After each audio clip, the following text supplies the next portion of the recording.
Hola, buenas tardes. En primer lugar, quiero agradecer vuestro interés en el tema que nos ocupa esta tarde, Juan Salvador Gaviota, Enseñanzas para el alma.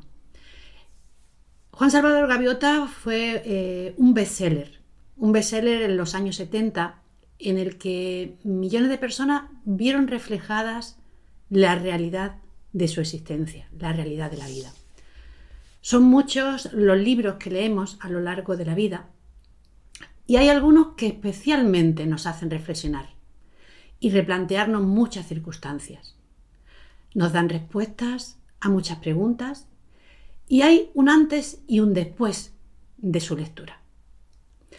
A partir de sus reflexiones comenzamos a tener nuevos planteamientos de la vida, a cambiar conceptos, a romper con hábitos, con esquemas que creíamos inamovibles.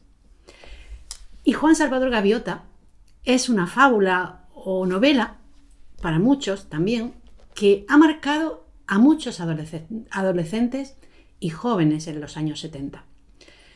Es cuanto menos curioso el encontrarnos en cada década con un genial escritor que nos hace soñar con sus textos, que nos inspira valor, que nos motiva a dar nuestros primeros pasos para cumplir esos anhelados sueños, nuestros ideales, y preguntarnos ¿quién soy? ¿De dónde vengo? ¿Hacia dónde voy? Estas y muchas preguntas más, nos las plantea Juan Salvador Gaviota. Este libro fábula o novela, a través de una increíble metáfora que nos plantea las eternas interrogantes, esas que todas nos hacemos acerca de la existencia.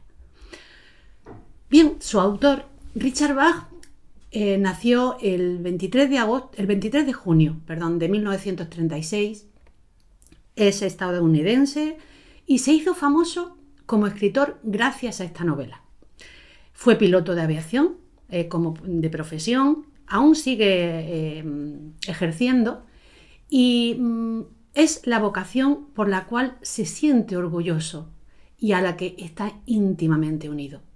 Así como va a ser su inspiración en los próximos libros que después escribe y también va a ser el tema del que trate en muchos artículos y revistas. Su vida gira en general en torno a la aviación. Fue instructor de vuelo, mecánico de aviones, piloto charter, profesor universitario de filosofía del vuelo y llegó también a convertirse incluso en presidente de una aerolínea, que no recuerdo ahora muy bien el nombre. Como datos así un poco rosas, pues se divorció y se casó en 3 ocasiones. Y me gustaría centrarme más en algunas curiosidades de su vida.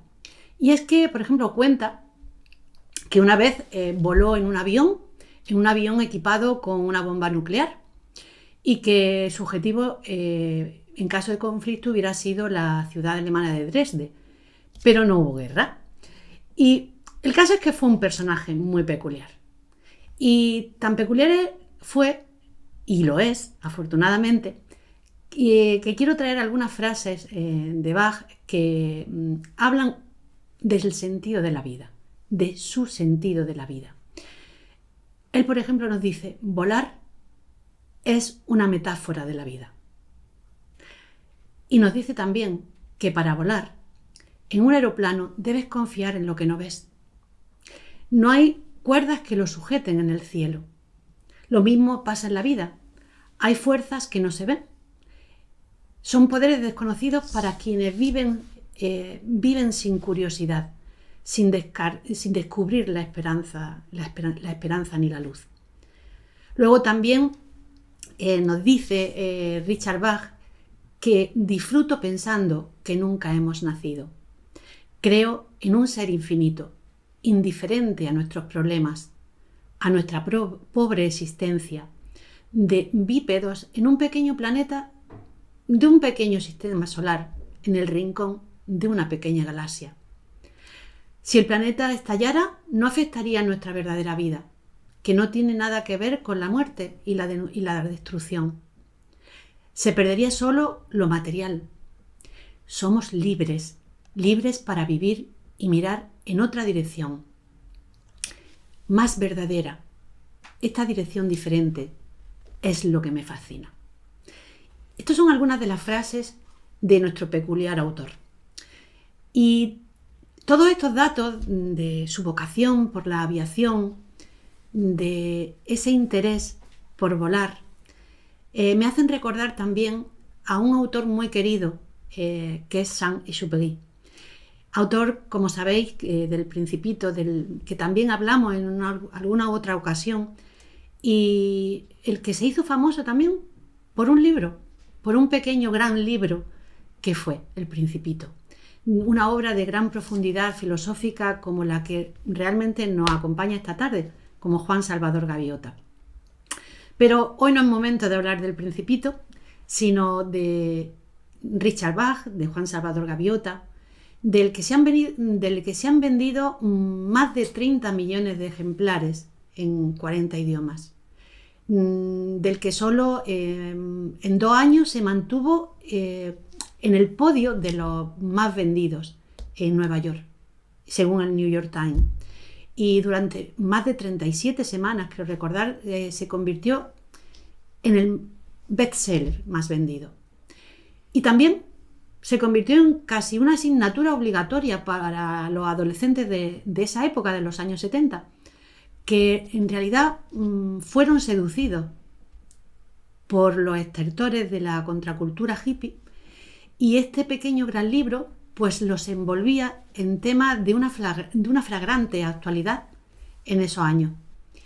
Y qué lástima, hoy es casi un título olvidado.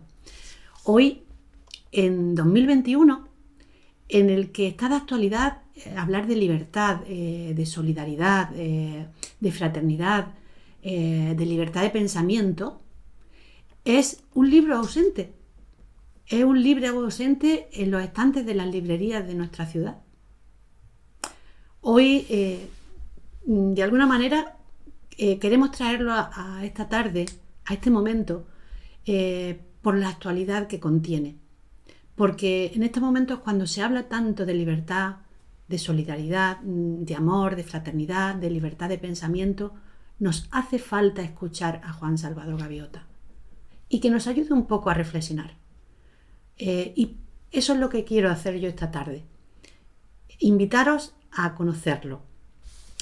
Y antes de convertirse en un libro famoso, este libro había aparecido por entregas parcializadas a finales de los años 60 aproximadamente, como una serie de cuentos en los que una revista, Flying, creo recordar, donde Bach fue colaborador, iba presentando estos artículos.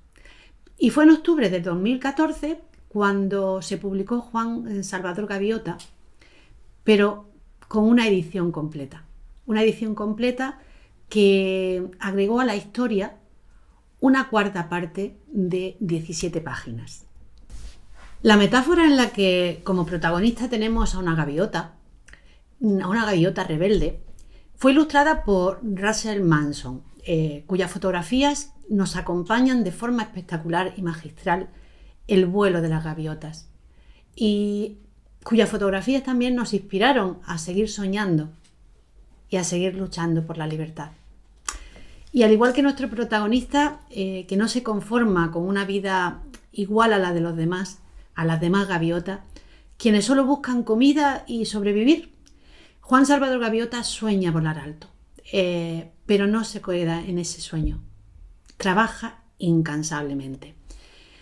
Y volviendo a su autor, quisiera señalar que Richard Bach hace de su profesión una herramienta y un camino a través del cual despegarse del mundo horizontal y material en el que caminamos normalmente.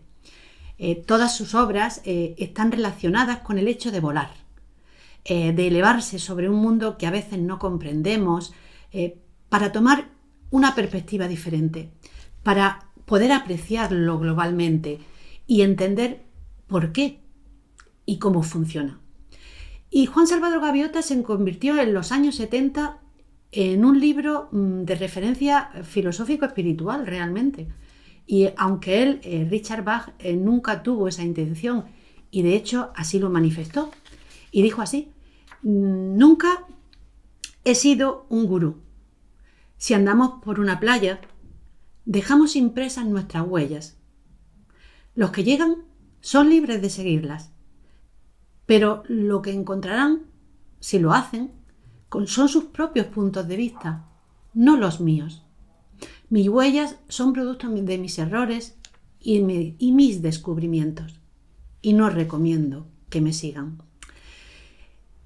El libro Juan Salvador Gaviota se convierte en un bestseller que buscan incansablemente adolescentes y buscadores inconformistas. En 1974 la editorial Pomaire publicó en Argentina la versión en español, que se vendió rápidamente. Como dice en una entrevista que encontré buceando sobre el autor y sobre el libro, se vendió como pan caliente. Fue una novela, y es una novela llena de fuerza, una fuerza inspiradora. Una fuerza inspiradora que realmente nos hace tocar el cielo, que nos habla de que todo puede ser posible, y puede ser posible si estamos convencidos, que nos invita a la rebeldía. Nos invita a la rebeldía no sin causa, sino por causas justas. Y una causa justa es posible si realmente estamos convencidos, podemos conseguirlo. El autor, Bach, no era el primer libro que había publicado. El inicio de su carrera como escritor fue en 1963, con un libro sobre aviones, y después, del superéxito de Juan Salvador Gaviota, en 1970, publica otras novelas. Publica novelas también muy conocidas y en las que podemos encontrar en todas un hilo conductor, en todas ellas. Por ejemplo, Ilusiones, quiero recordar que en 1977, en ningún lugar está, quiero recordar ese otro título, en el 79 aproximadamente, El puente hacia el infinito, en el 84, y varios más como, Vuela conmigo, Ajeno a la tierra, Nada es azar, y algunos más que me dejo en el tintero.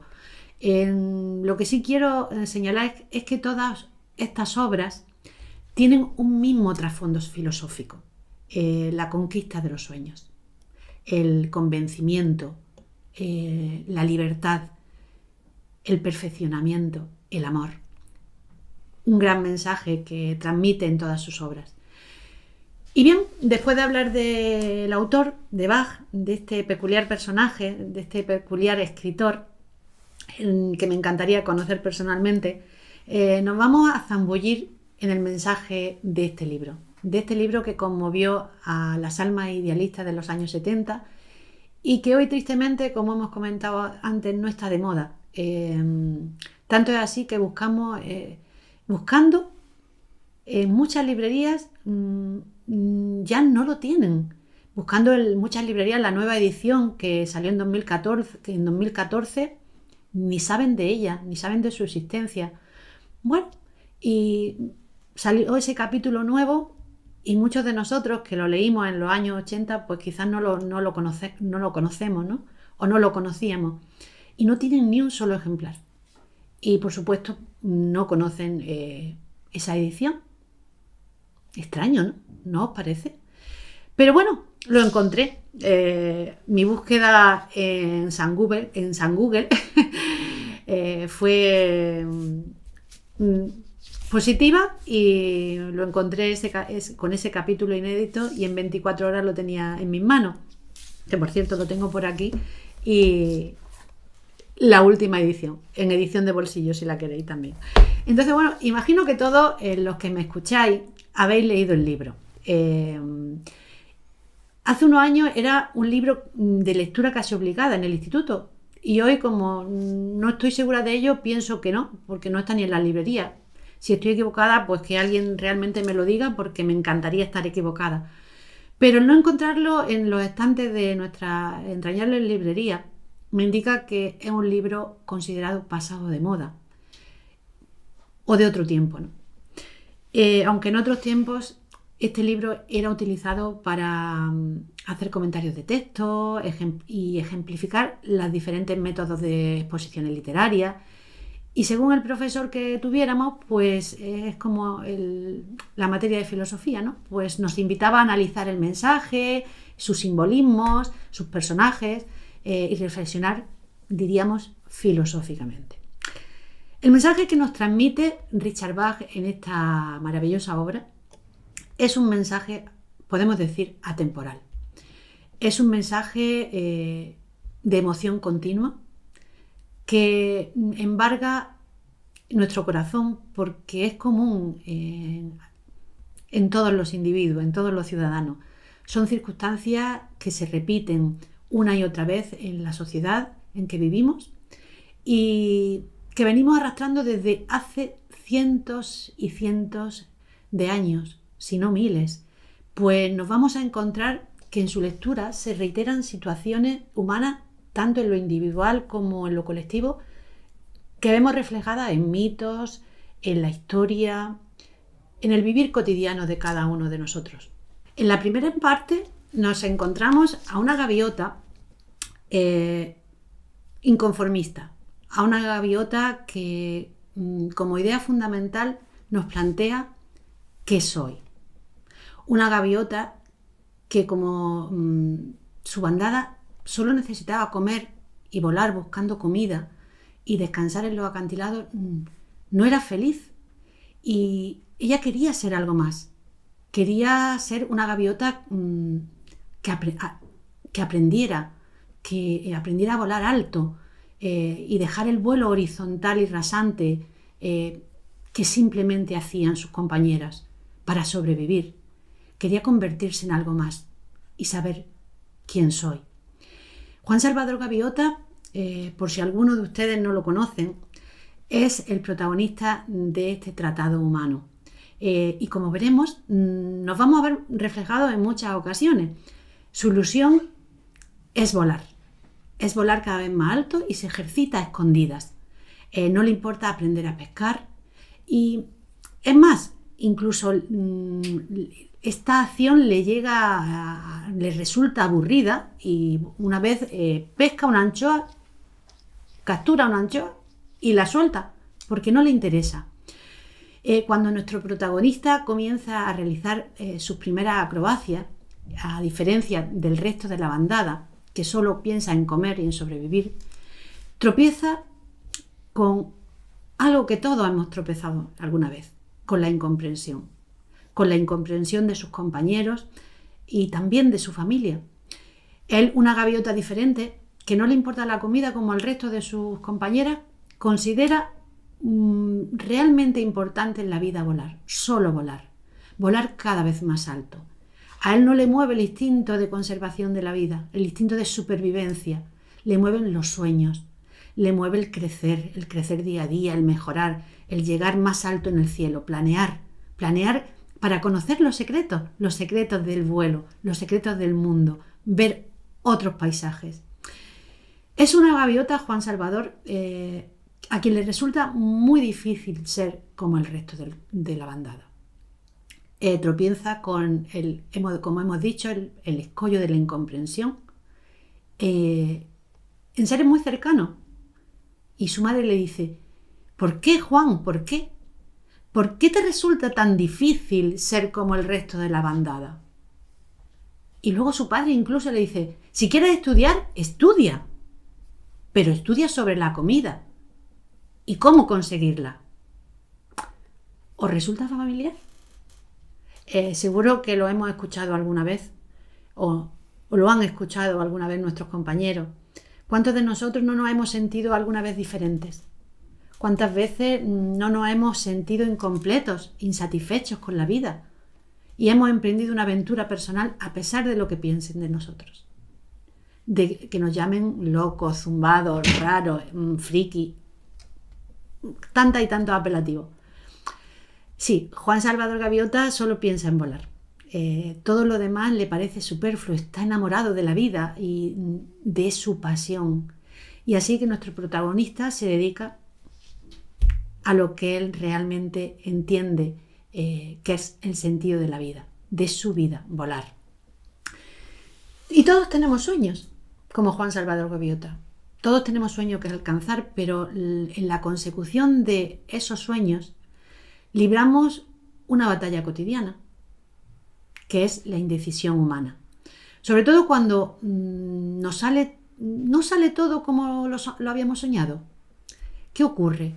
Acude a nosotros el desaliento, la duda, la derrota, que se traduce en ideas oscuras, en ideas negativas, en voces siniestras, en genios burlones que tratan de convencernos de que es imposible nuestro anhelo, que es una utopía, y tantos mensajes nos vienen que restan esa fuerza imparable que nos había surgido un día, para que no lleguemos a ser quien soy, no lleguemos a saber quién soy y nos quedemos en el qué soy, como Juan Salvador Gaviota quería en su bandada que quedara, ¿no?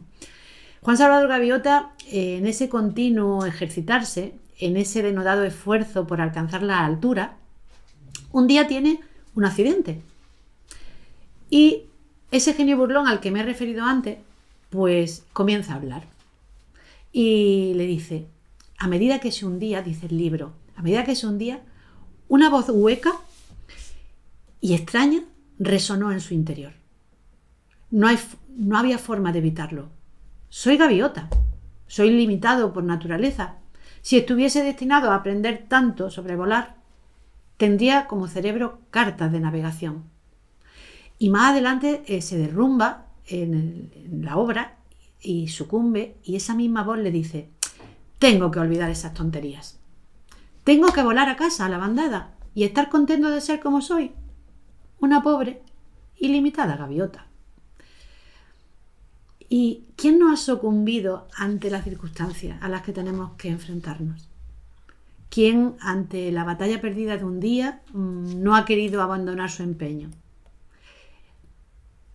Pero aún en el momento más oscuro, cuando más hundidos parece que estuviésemos, igual que Juan Salvador Gaviota, cuando más cómodo se sentía de ser como los demás, ese genio burlón, al que en Oriente llaman camamanas, que nos habla generando dudas, también casi sin darnos cuenta nos puede conducir a la respuesta que necesitamos. Y esto le pasó a Juan Salvador Gaviota cuando en un momento de la obra dice, si hubieras nacido para volar en la oscuridad, tendrías las alas cortas de un halcón. Se recriminó a él mismo. ¡Alas cortas! Y reaccionó. Juan Salvador Gaviota reaccionó ante esa sencilla frase. Alas cortas. Entonces, su incesante e incomparable ganas de vivir le hizo ver una solución para seguir perseverando en sus sueños, volar más alto. Le entró incluso vértigo, pero logró vencer el miedo y lanzarse al vuelo en la noche. Y en este pasaje también, de la primera parte, nos encontramos paralelismos con las ideas que nos transmiten grandes poemas y grandes obras clásicas. Me hace recordar el poema de Fides, de Amado Nervo, cuando dice, cuando las tinieblas y los espectros y los trasgos lleguen a inspirarte pavor, cierra los ojos, embraza tu fe toda y arremete. Verás cómo los monstruos más horribles, al embestirlos tú, se desvanecen. Y esto es lo que hace Juan Salvador Gaviota frente a su miedo. Cuando lo enfrenta, se desvanece, o al igual que también lo hace el Quijote, que cuando enfrenta los molinos, enfrenta a los monstruos que ven su imaginación, se convierten en molinos. Y bueno, también quiero recordar esta tarde una de las grandes epopeyas hindúes, que es el Bhagavad Gita, donde nos muestra la eterna lucha humana entre nuestra dimensión material y nuestra dimensión espiritual, entre el qué soy y el quién soy. Cuando su personaje principal, Arjuna, ante la necesidad de enfrentarse en una batalla y contemplar la realidad que debe de asumir, lo asaltan las dudas y de pronto se tiende la tierra, arrojas el arco y la flecha y decide no luchar. Y ante esta situación también nos encontramos que hay una voz que a ese Arjuna le dice: levántate y yérguete vencedor. La incomprensión, los paradigmas creados, son también temas a los que nos enfrenta Juan Salvador Gaviota, los que nos hace reflexionar. Nuestra Gaviota, después de su gran hazaña, de haber conseguido derrotar a la duda y al fracaso, se siente feliz por el gran descubrimiento, como lo llama el autor. Piensa que su bandada se pondrán locos de alegría porque ha podido llegar muy alto, volar como ninguna gaviota. Y dice: ahora hay una razón de vivir. Podremos alzarnos sobre nuestra ignorancia. Podremos descubrir como criaturas de perfección inteligencia y habilidad. Podremos ser libres. Podremos aprender a volar. Y es entonces cuando he llamado ante el consejo. Y llamarlo ante el consejo, ante la sesión del consejo, solo era motivo de dos cosas: de honor o de deshonra. Él no quería honores, él solo quería compartir su descubrimiento y mostrar esos nuevos horizontes que le estaban esperando. Y cuando de pronto ante él dijo la gaviota mayor: ponte al centro para tu vergüenza, ante la mirada de tus semejantes. Se quedó incrédulo y, bueno, era impasible. Y porque le seguían acusando, le decían: por tu responsabilidad temeraria, entonaba la voz de forma solemne, al violar la dignidad y la tradición de la familia de las gaviotas. Algún día, Juan Salvador Gaviota, aprenderás que la irresponsabilidad se paga. La vida es lo desconocido y lo irreconocible, salvo que hemos nacido para comer y vivir el mayor tiempo posible. Y Juan Salvador Gaviota es acusado de díscolo y expulsado de la bandada. ¿Cuánto me hace reflexionar este momento de nuestro entrañable libro? Me hace recordar el diálogo en el que Platón nos describe la apología de Sócrates, cuando es acusado de impiedad por corromper a los jóvenes, y cuando finalmente lo sentencian y es conducido a tomar la cicuta. Sócrates fue conducido a la muerte y Juan Salvador Gaviota fue expulsado al exilio. Ambas situaciones condujeron a los dos protagonistas a un estado de libertad. Y os invito a leer este magnífico diálogo, donde podemos reflexionar sobre los principios que nos llevan a la libertad, además de la extraordinaria enseñanza acerca de la vida, de la muerte y demás.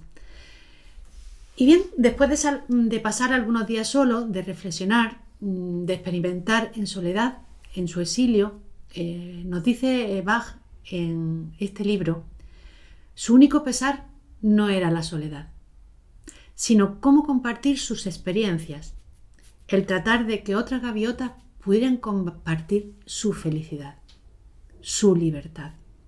Aprendió a volar y no se arrepintió del precio que había pagado. Juan Salvador Gaviota descubrió que el aburrimiento y el miedo y la ira son las razones por las que la vida de una gaviota es tan corta. Y al desaparecer, aquello de su pensamiento tuvo, por cierto, una vida larga y buena. Y tuvo un gran descubrimiento, además, y es que no estaba solo. Descubrió a dos gaviotas que volaban junto a él y que le enseñaron el camino a casa.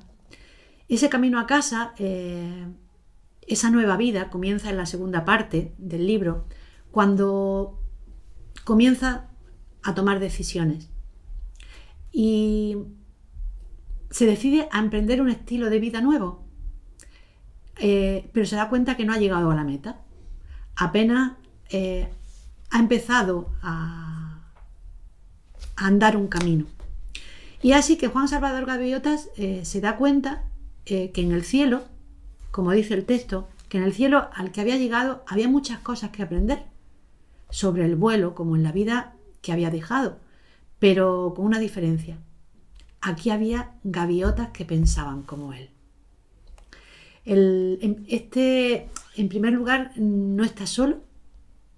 Tiene un instructor que lo guía, Rafael, y que le va dando respuestas a sus interrogantes, a sus inquietudes, haciéndole comprender algo muy importante, y es que no todos somos iguales y que el aprendizaje es lento, aunque siempre hay excepciones. Y sobre eso dice: miles y miles de gaviotas. Lo sé, dijo Rafael, moviendo su cabeza afirmativamente. La única respuesta que puedo dar, Juan, es que tú eres una gaviota en 1.000.000. La mayoría de nosotros progresamos con mucha lentitud. Pasamos de un mundo a otro casi exactamente igual, olvidando enseguida de dónde habíamos venido, sin preocuparnos hacia dónde íbamos, viviendo solo el momento presente. ¿Tienes idea de cuántas vidas debíamos cruzar antes de que lográramos la primera idea de que hay más en la vida que comer, luchar o alcanzar poder en la bandada? 1.000 vidas, Juan, 10.000, y luego 100 vidas más hasta que empezamos a aprender que hay algo llamado perfección, y otras 100 para comprender que la meta de la vida es encontrar esa perfección y reflejarla. La misma norma se aplica ahora a nosotros, por supuesto. Elegimos nuestro mundo venidero mediante lo que hemos aprendido de este. Y no aprendas nada, y el próximo será igual que este, con las mismas limitaciones y pesos de plomo que superar. Entonces Juan Salvador Gaviota extendió sus alas y volvió su cara al viento. Pero tú, Juan, dijo Rafael, aprendiste tanto de una vez que no has tenido que pasar por 1.000 vidas para llegar a esta. En este fragmento podemos recordar también a Krishna, cuando en el Bhagavad Gita le recuerda a Arjuna que no es la primera vez que se enfrenta a la batalla y que la experiencia acumulada le hará tener la fuerza suficiente para vencer de nuevo en esta oportunidad.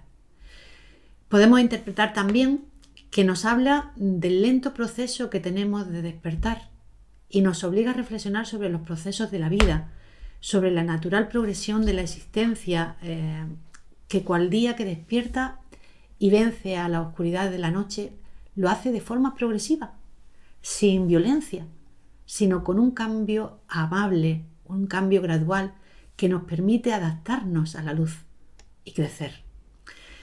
En esta segunda parte también nos habla de la juventud interior a través del personaje de Chiang, la gaviota mayor. Y dice así: en lugar de perder la fuerza con la edad, el mayor la había aumentado. Podía volar más y mejor que cualquier gaviota de la bandada y había aprendido habilidades que las otras solo empezaban a conocer. Aquí nos expone una relación muy especial, una relación que existe entre un maestro y un discípulo. Relación que podemos ver también reflejada en muchos textos sagrados, en obras que hemos nombrado esta tarde como el Bhagavad Gita, cuando vemos la relación que tiene Arjuna con Krishna, por ejemplo, o la relación que tuvo Platón con su maestro, con Sócrates, o incluso Sancho con Don Quijote.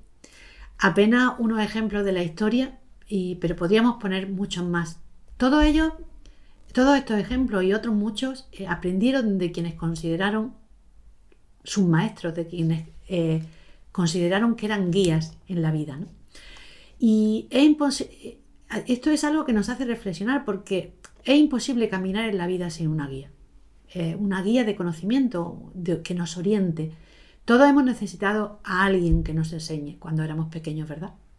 Nos enseñaban a leer, a escribir, a ir descubriendo la vida, a valorar lo verdaderamente importante, aunque luego nosotros fuimos libres de seguirlo, ¿o no? Y Juan Salvador es un buscador incansable de la perfección, y encuentra su búsqueda de lo perfecto y a quienes le muestran cómo conseguirlo. Nos encontramos hoy en una sociedad individualista y autosuficiente, donde pretendemos ser autónomos de todo y donde quizás estos conceptos de guía, de maestro, no entran en nuestros esquemas. Pero yo lanzo algunas preguntas. ¿Es posible saber de todo? ¿Podemos ser especialistas y profesionales de cualquier disciplina de forma autónoma? Y aunque lo fuésemos, aún necesitamos un periodo de aprendizaje. Un periodo de aprendizaje para la vida, para aquello que queramos crear, que queramos aprender. ¿Y quién nos enseña a vivir? Esa es otra pregunta. Todos necesitamos, por lo tanto, una orientación, un camino. Y ha habido muchos grandes maestros en la historia que nos han enseñado, que nos han mostrado el camino, que nos han dado muchas indicaciones que nos ayuden a recorrerlo, pero no lo han recorrido por nosotros. Ellos recorrieron su propio camino y luego tendremos nosotros que recorrer el nuestro. Las indicaciones nos ayudarán a que el camino sea más fácil y sea más agradable. Y todas estas indicaciones, todas estas enseñanzas, todas estas rutas que nos han dejado escritas, nos hablan de otro tema importante en el libro, en esta obra, que es el amor. Este es uno de los grandes temas de esta segunda parte. Las últimas palabras del maestro a Juan Salvador Gaviota, antes de desencarnar, dicen así: sigue trabajando en el amor. Y es algo que se expresa, no quizás con este término, con este concepto, pero se expresa en su forma de ser de nuestro protagonista Juan Salvador Gaviota. Su gran pesar no era su gran pesar realmente era no poder compartir lo que había conseguido. Una y otra vez le volvía el recuerdo de la tierra de la que había sido expulsado y que había dejado. Él, en el fondo, tenía alma de instructor. Y bueno, hay un texto que dice así: si hubiese sabido allí una centésima parte de lo que ahora sabía, ¿cuánto más significado habría tenido entonces la vida? Quedóse allí en la arena y empezó a preguntarse si habría una gaviota allá abajo que estuviese esforzándose por romper sus limitaciones, por entender el significado del vuelo más allá de una manera de trasladarse para conseguir algunas migajas caídas de un bote. Quizás hasta hubiera un exiliado por haber dicho la verdad ante la bandada. Y mientras más practicaba Juan sus lecciones de bondad, y mientras más trabajaba para conocer la naturaleza del amor, más deseaba volver a la tierra. Porque a pesar de su pasado solitario, Juan Gaviota había nacido para ser instructor.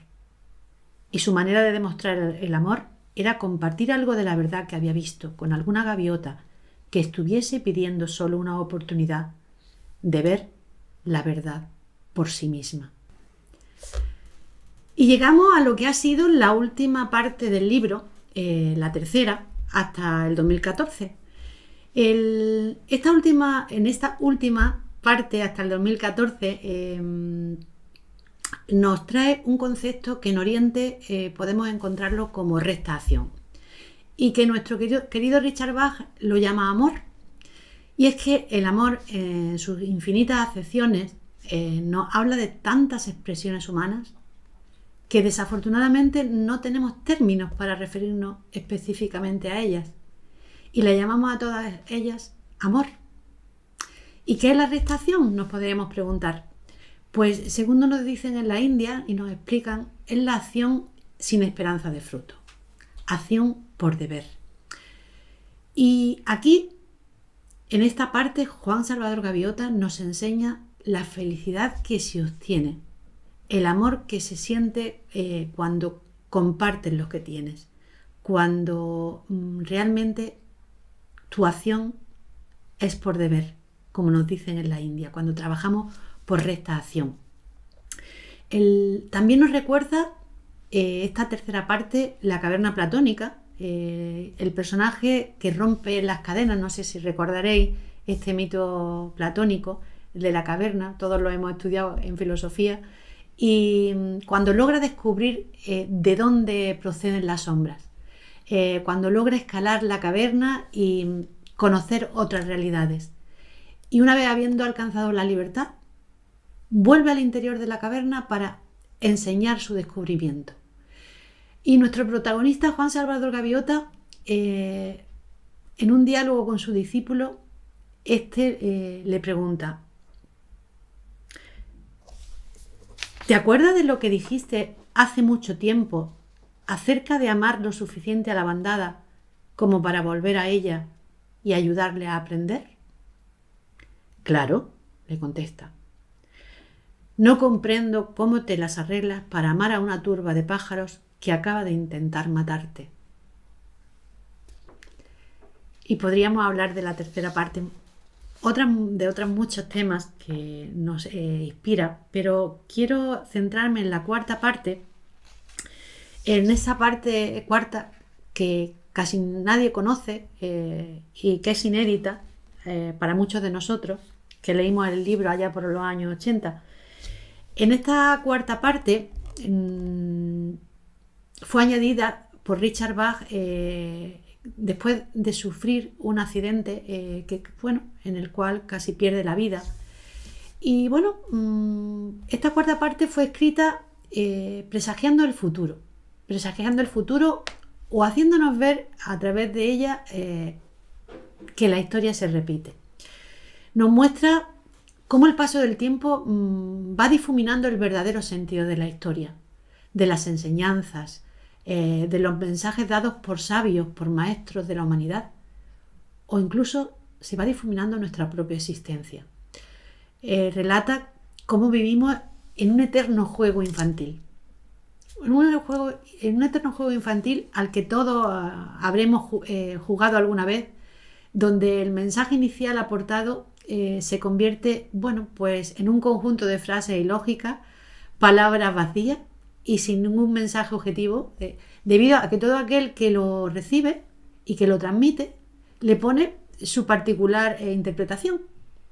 Las explicaciones que se realizan se reflejan en la mayoría de las veces acercamientos a posiciones ideológicas personales para parecerse más al sabio al que se refieren, o son maquilladas con prejuicios, tendencias religiosas, tendencias políticas, y se van interpretando los mensajes a conveniencia del interlocutor y según quien tienes delante y según cómo interpretamos la vida o las circunstancias. Las ideas iniciales y finalidades no sirven, desgraciadamente. Sirven los interlocutores que las pronuncian y las interpretaciones que se realizan. Se inventan historias mágicas y fantásticas, se difunden y se crean ritos y supercherías que mantienen a los incautos e ignorantes bastante entretenidos, por cierto. Y se les atribuyen símbolos contrarios muchas veces a los mensajes iniciales, pero da igual. Si aquellos que los escuchan son ignorantes y no entienden. Y se inventan cánticos, oraciones, tornándose muchas veces los cánticos y oraciones un conjunto de dogmas que nadie entiende, pero que todos repiten. Y eso pasa igual. Eso pasa con Juan Salvador Gaviota en el libro. Juan Salvador Gaviota, 200 años después, ya no quedaba nada de él. No quedaba ninguna enseñanza de las que transmitió. Fueron reemplazadas por cánticos, o cánticos escuetos que hablaban de su condición de santo, pero no hablaba de volar. No hablaban de esa búsqueda de la perfección, esa búsqueda de la libertad. Como dice Bach en su libro, antes habían estado interesados en llevar a la práctica sus enseñanzas, en entrenar y en surcar veloces y libres el glorioso cielo. Y ahora evitan el trabajo duro, mientras se entretienen contándose unas a otras leyendas sobre Juan, como si fuese un ídolo popular, y ellas su club de admiradoras. También nos enseña cómo, aunque todo parezca difuso, existen quienes siguen preguntándose, quienes tienen ansias de aprender, de volar, pero no se dejan llevar por cuentos, como le pasaba al personaje de Antonio Gaviota en este cuarto capítulo. Y dice así: él no tenía respuestas, pero sabía que seguiría con mucho gusto a cualquiera que pudiera darle al menos algunas respuestas válidas, que hiciera la vida diaria más plena y feliz. Hasta que encontrara a ese ave, la vida seguiría siendo gris y desolada, ilógica y sin sentido. Cuando todo parece que no tiene sentido en la vida, cuando todo parece que no tiene sentido en su vida y se lanza al mar, Antonio Gaviota, buscando terminar con todo, aparece John, un curioso personaje. John, que podría ser Juan, y le muestra que volar alto es posible. Y le dice: si lo quieres hacer bien, te llevará una pizca de tiempo. Pero es algo bonito de ver, ¿no crees? Y cuando le pregunta Antonio Gaviota: ¿quién eres?, le responde: puedes llamarme John. Así termina prácticamente nuestra cuarta parte, nuestro libro, con el reencuentro del alma de Juan Salvador Gaviota. Y quién sabe si no con el alma, con el espíritu, con la idea, con el impulso, con la energía. Hasta aquí el mensaje que he podido extraer de Juan Salvador Gaviota. Mi intención ha sido el ponerlo de nuevo en valor, acercarlo a aquellos que no lo conocéis, invitaros a bucear en sus páginas, a encontrar respuestas en ellas. Yo solo encontré algunas y he tratado de compartirlas y de que os sean útiles. El alma inquieta, el buscador incansable, el librepensador, el sabio, maestro, amigo, compañero que hemos encontrado, que hemos descubierto esta tarde, está en cada uno de nosotros. Solo tenemos que buscarlo, volando cada día más alto, dando un paso hacia los límites de la caverna, liberándonos de apegos, de prejuicios, de paradigmas caducos y sin sentido, buscando la excelencia, buscando ser mejores.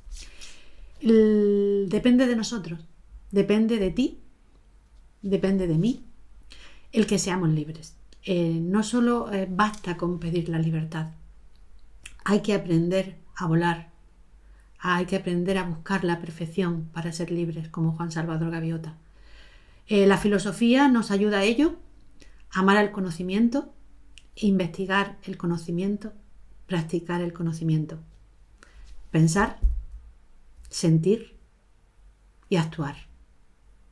Muchas gracias por vuestra atención.